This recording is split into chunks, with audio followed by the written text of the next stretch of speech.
બનાસકાંઠા જિલ્લાના ભાભરના અસાણાથી મલ્લીપુરને જોડતો 3 કિલોમીટરનો માર્ગ એક જ માસમાં તૂટી ગયો છે.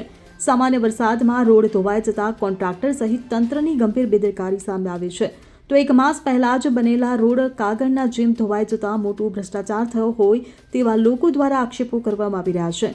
ઉચ્ચ અધિકારી દ્વારા આ માર્ગની તપાસ કરવામાં આવે અને જો આમાં કોઈ મોટો ભ્રષ્ટાચાર થયો હોય તો તાત્કાલિક પગલાં ભરવામાં આવે તેવી લોકો માંગ ઉઠવા પામી છે.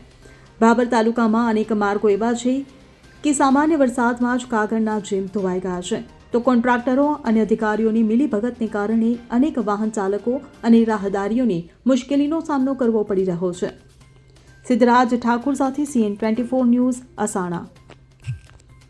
હવે જુઓ દેશ દુનિયાની તમામ ખબરો તમારી આંગળીના ટેરવે. ઉઠાવો મોબાઈલ અને Google Play Store પરથી ડાઉનલોડ કરો અમારી CN24 ન્યૂઝ મોબાઈલ એપ.